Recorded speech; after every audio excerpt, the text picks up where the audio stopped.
सभी को नमस्कार है। हम लोग ये वीडियो कुछ दिन बाद शूट कर रहे हैं ना।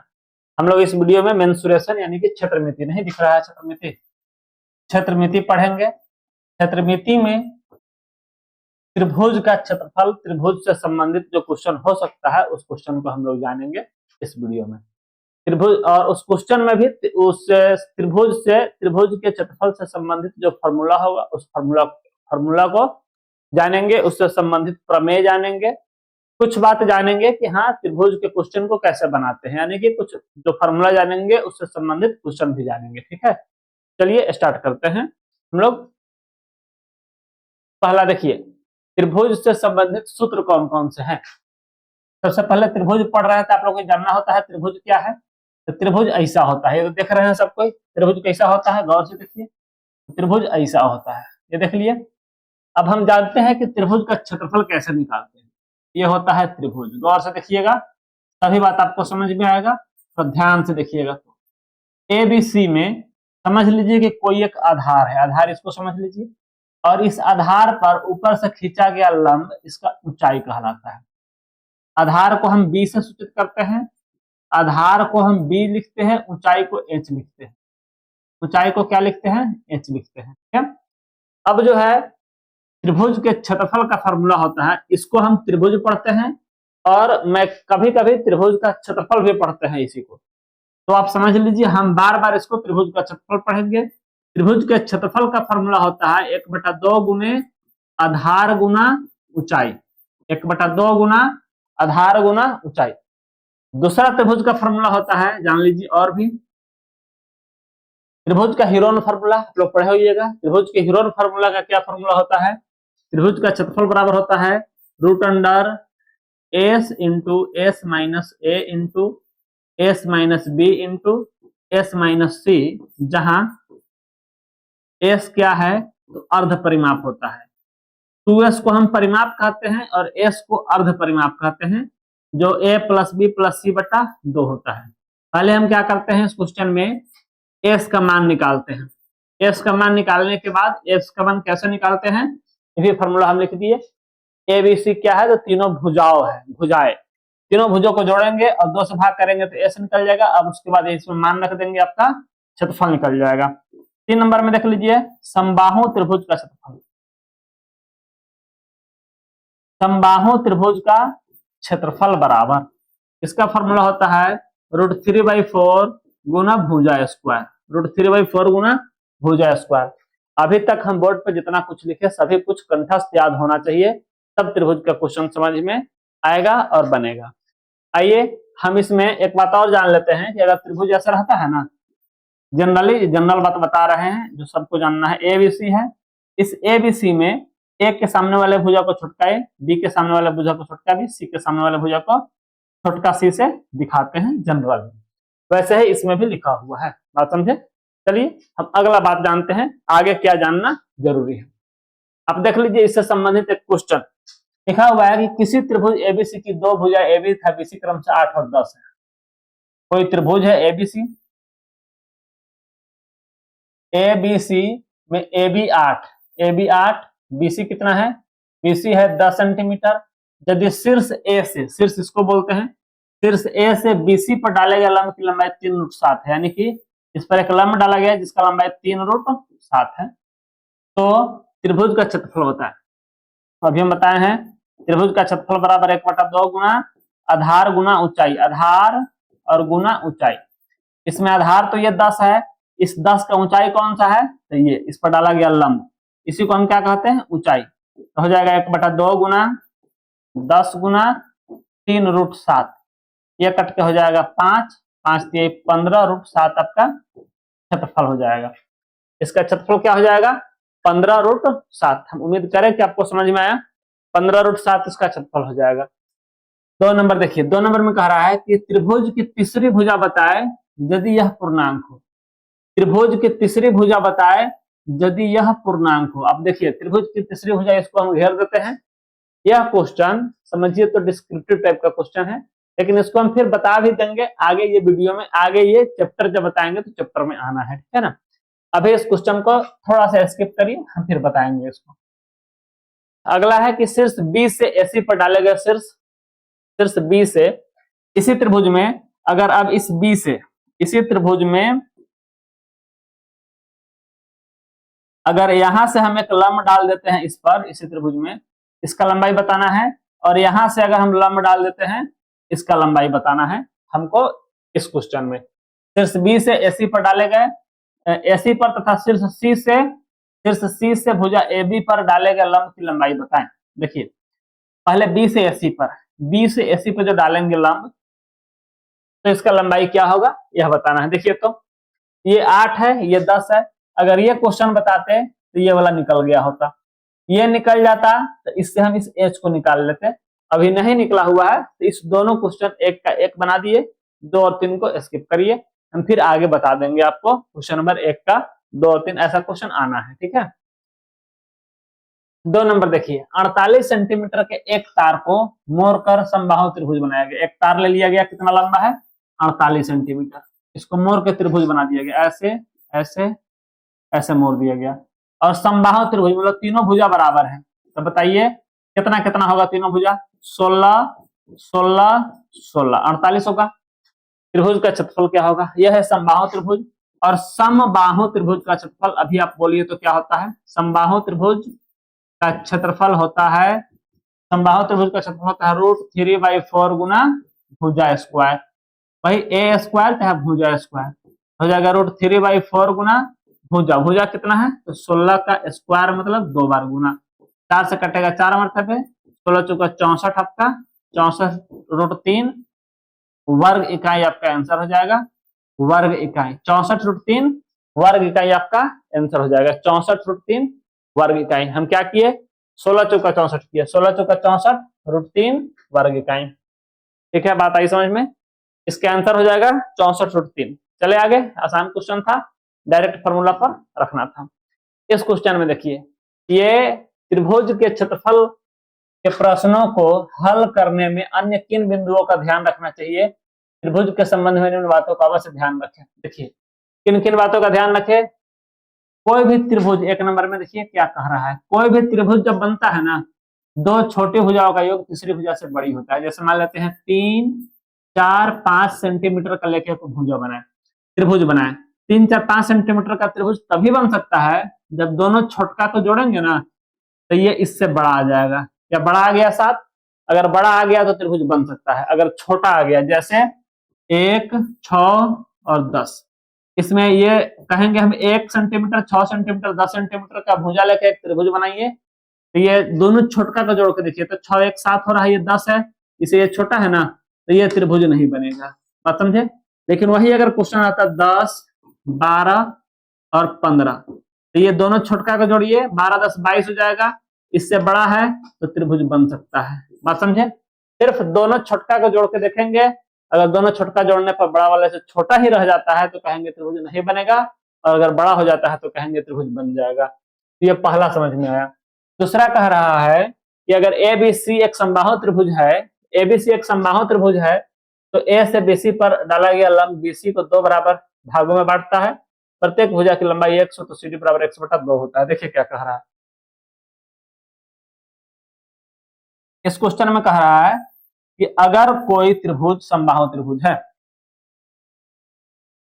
अगर कोई समबाहु त्रिभुज है तो समबाहु त्रिभुज में जो एच होता है, ये एच इसको 2 बराबर भागों में काटता है।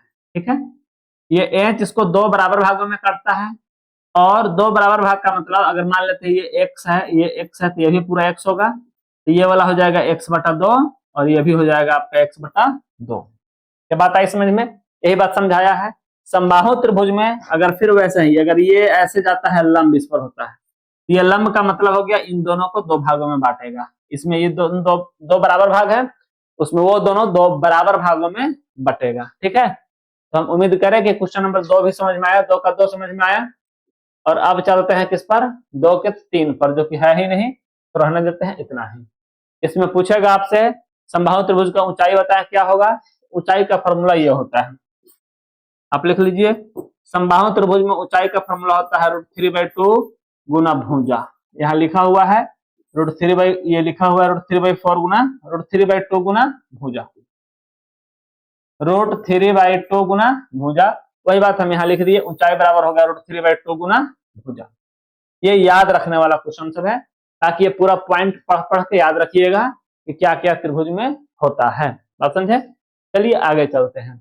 ऐसे त्रिभुज इनकी दो भुजा बराबर हो समद्विबाहु त्रिभुज कहलाती है। हाँ, दो भुजा बराबर जब होता है ना, कोई त्रिभुज बना दिए जिसमें ये भुजा और ये भुजा, दो भुजा बराबर है और दो भुजा बराबर है तो ये समद्विबाहु कहलाती है। और समद्विबाहु त्रिभुज में भी सामने वाले शीर्ष से अगर इस पर लंब खींचा जाए इसको दो बराबर भागों में बांटता है। ध्यान रखिएगा, सामने वाले शीर्ष से, ये सिर्फ समबाहु और समद्विबाहु त्रिभुज में होता है, दूसरे किसी त्रिभुज में नहीं होता है। समबाहु और समद्विबाहु त्रिभुज में सामने वाले शीर्ष से इस पर डाला गया लंब क्या होता है, इन भुजाओं को दो बराबर भागों में डिवाइड करता है। यही बात इसमें कहा जा रहा है 3 नंबर में। ठीक है, चलिए चलते हैं 4 नंबर पे। इस क्वेश्चन में क्या कहा जा रहा है, ध्यान से देखिए। कहा जा रहा है कि एक त्रिभुज जिसका कोण 90 है समकोण त्रिभुज कहलाता है। बीएससी एक समकोण त्रिभुज है, ठीक है, जिसमें कोण ए 90 है। समकोण के सामने की भुजा, समकोण के सामने की भुजा कर्ण। अच्छा देखिए, कोई समकोण त्रिभुज है, क्या है, समकोण त्रिभुज है। समकोण त्रिभुज में एक 90 डिग्री होगा, 90 डिग्री के सामने वाले भुजा को कहते हैं कर्ण। क्या कहते हैं, कर्ण। और जो बच गया दो छोटा वाला, इसमें कोई लंब हो जाता है और कोई आधार हो जाता है। बात समझे, इसमें कोई लंब और कोई आधार हो जाता है। इस वाले त्रिभुज में कोई लंब हो कोई आधार हो। कौन सा लंब और कौन सा आधार होता है, यह भी 10वीं में पढ़ाई होता है। ये कब कौन लंब कौन आधार होता है, ये 10वां क्लास में पढ़ाई होता है। अभी आप लोग मत जानिए, सीधे जानिए। सबसे बड़ा वाला को कर्ण कहते हैं, दोनों छोटका को लंब और आधार कहते हैं। ठीक है, इसमें एक पाइथागोरियन ट्रिक होता है, पाइथागोरस प्रमेय। पाइथागोरस प्रमेय कहता है कि कर्ण को लेकर जब स्क्वायर करिएगा तो ये कर्ण स्क्वायर बराबर हो जाएगा लंब स्क्वायर प्लस आधार स्क्वायर। कर्ण स्क्वायर बराबर हो जाएगा लंब स्क्वायर प्लस आधार स्क्वायर हो जाएगा। ये याद रखिएगा, इस पर बहुत सारा क्वेश्चन बनता है। कर्ण स्क्वायर बराबर लंब स्क्वायर प्लस आधार स्क्वायर। चले आगे। त्रिभुज के तीनों भुजाओं का योग त्रिभुज की परिमिति कहलाती है। किसी भी चीज का परिमिति सभी भुजाओं को जोड़ने से ही मिलता है। तो त्रिभुज के तीनों भुजाओं को अगर जोड़ दिया जाए तो होता है a प्लस बी प्लस सी। तो ये परिमिति के बराबर होता है। और परिमिति को हम 2s से दिखाते हैं। परिमिति को हम 2s से साबित करते हैं। 2s लिखते हैं परिमिति को। 2 इधर गुना में है तो इधर के भागा में हो जाएगा s बराबर a प्लस बी प्लस सी बटा 2। s बराबर a प्लस बी प्लस सी बटा 2। ये हो जाता है आपका अर्ध परिमाप। s को कहते हैं अर्ध परिमाप, 2s को कहते हैं परिमाप। और इसमें एक बात समझना है, अगर कोई त्रिभुज है और इस त्रिभुज के अंदर अंदर कोई वृत्त गुजर रहा है, ऐसे अगर कोई त्रिभुज है और इस त्रिभुज के अंदर अंदर कोई वृत्त गुजर रहा है, इसको कहते हैं अंतःवृत्त। क्या कहते हैं, अंतःवृत्त। लेकिन कोई त्रिभुज है जिस त्रिभुज के बाहर बाहर वृत्त गुजर रहा है, ऐसे बाहर बाहर वृत्त गुजर रहा है, इसको बोलते हैं परिवृत्त। जिस त्रिभुज के अंदर अंदर कोई वृत्त गुजर रहा हो तो उसको हम कहेंगे अंतःवृत्त। और जिस त्रिभुज के बाहर बाहर शीर्षों से, तीनों शीर्षों से होकर गुजर रहा हो उसको हम कहेंगे परिवृत्त। ठीक है, ये अंतःवृत्त जो है कन्फर्म है कि तीनों बिंदु पर सटा हुआ होना चाहिए। परिवृत्त के लिए कन्फर्म है कि तीनों शीर्ष पर सटा हुआ होना चाहिए, नहीं तो गलत हो जाएगा। तो अंतःवृत्त क्या होता है, परिवृत्त क्या होता है, समझ में आया। चले आगे। चलिए क्वेश्चन नंबर चलते हैं, यानी कि अगला पॉइंट पर। अगला पॉइंट समझिए, अंतःवृत्त की त्रिज्या का फॉर्मूला लिखा हुआ है जो कि होता है त्रिभुज का क्षेत्रफल बटा s। यहाँ दोनों जान चुके हैं, ये है त्रिभुज का क्षेत्रफल, त्रिभुज का क्षेत्रफल, और s है अर्ध परिमाप। s है अर्ध परिमाप। s कितना है, अर्ध परिमाप। अर्ध परिमाप का फॉर्मूला भी बताया है, a प्लस बी प्लस सी बटा 2। और यहाँ त्रिभुज का साइन मतलब त्रिभुज का क्षेत्रफल है। तो पहला तो आपको यह याद रखना है कि अंतःवृत्त का त्रिज्या बराबर हो जाएगा r बराबर क्षेत्रफल बटा अर्ध परिमाप। यह हो गया अंतःवृत्त का त्रिज्या। अब परिवृत्त का त्रिज्या को हम बड़कार लिखते हैं। परिवृत्त का त्रिज्या a b c बटा 4 गुना क्षेत्रफल, 4 गुना क्षेत्रफल हो जाएगा। a b c बटा 4 गुना क्षेत्रफल, यह निकलेगा क्या, परिवृत्त यानी कि बाहर वाले वृत्त का त्रिज्या। समबाहु, ये देखिए ये दोनों किसी उतना है नहीं, ये दोनों जो है ना इसी दोनों पर बन जाता है। ठीक है ना, समबाहु त्रिभुज, त्रिभुज तो है त्रिभुज के अंतःवृत्त का त्रिज्या, अगर आप चाहे तो ये वाला लगा लीजिए, चाहे तो ये वाला लगा लीजिए, दोनों एक ही बात है। समबाहु त्रिभुज के परिवृत्त की त्रिज्या मन है तो ये वाला लगाइए और नहीं मन है तो ये वाला लगाइए, आपको जो इच्छा हो वो यूज कर सकते हैं, जो फार्मूला आपको इच्छा हो वो फार्मूला आपको यूज कर सकते हैं। सी डी देखिए कह भी रहा है सी तथा डी को, कह रहा है सी तथा डी को क्रमशः ए तथा बी की मदद से स्वयं निकाले, और यहाँ हम कहते हैं कि मत निकालिए, ये फार्मूला रट जाइए, फार्मूला याद रखिए, ठीक है, क्योंकि हमको जल्दीबाजी करना है। समबाहु त्रिभुज के परिवृत्त की त्रिज्या ये सब कुछ जान चुके हैं आप।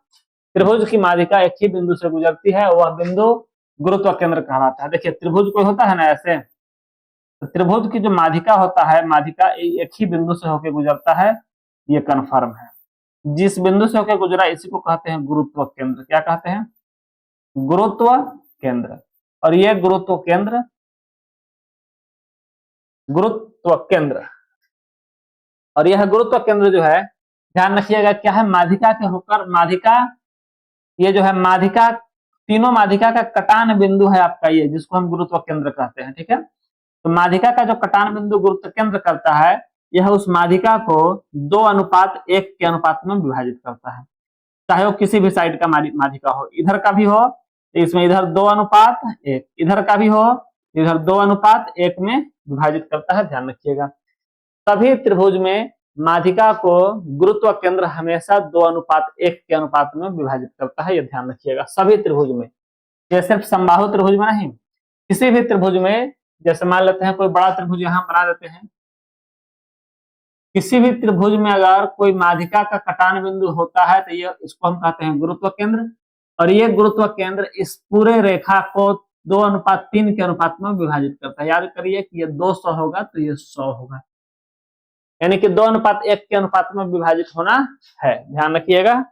चलते हैं आगे, और यही बात पूरे में लिखा हुआ है, और कोई ज्यादा खास बात नहीं लिखा है। लिखा हुआ है एक बात और, अगर किसी परिमाप का अनुपात, किसी त्रिभुज के परिमाप का अनुपात 2:3 है तो मेरा अनुपात इसी का स्क्वायर हो जाएगा और हो जाएगा 4:9, ठीक है, बात समझे। अगर किसी त्रिभुज की भुजाओं का अनुपात इतना या परिमिति का अनुपात इतना है, उसका क्षेत्रफल का अनुपात चाहिए तो सीधा स्क्वायर कर दीजिए, 4:9 हो जाएगा। बात आई समझ में? चले आगे, चलते हैं आगे। क्वेश्चन नंबर, अब ये अगला है, शायद अंतिम हो जाएगी। किसी त्रिभुज के दो भुजाओं के मध्य बिंदुओं को मिलाने वाली रेखा तीसरी भुजा के समांतर तथा उसकी आधी होती है। हाँ, किसी त्रिभुज में दो भुजाओं के मध्य बिंदु, दो भुजा का मध्य बिंदु, ये दो भुजा के मध्य बिंदु को मिलाने वाला रेखा तीसरी भुजा की आधी, समांतर भुजा, मतलब इस समांतर भुजा की आधी होती है। समांतर, तीसरी भुजा के समांतर तथा उसकी आधी होती है, तो ये आधी भी होती है और ये समांतर भी होती है, ठीक है। चित्र में यदि ई तथा एफ क्रमशः एसी तथा एबी के मध्य बिंदु है, ई तथा एफ, ई इधर है एफ इधर है, ई तथा एफ एबीसी, ई एसी तथा एफ एबी के मध्य बिंदु हो तो ई एफ समांतर, ई एफ मतलब ये वाला, ई एफ समांतर बीसी होगा, ई एफ समांतर बीसी होगा, ई एफ बराबर हाफ बीसी होगा। अगर ये मान लेते हैं 50 होगा तो ये बीच वाला कितना हो जाएगा, ऑटोमेटिक है कि 25 हो जाएगा। 30 40 30 20 सब कुछ नहीं होगा, 25 होगा, क्योंकि ऑटोमेटिक ये 50 का क्या होगा, आधा हो जाएगा। बात आई समझ में?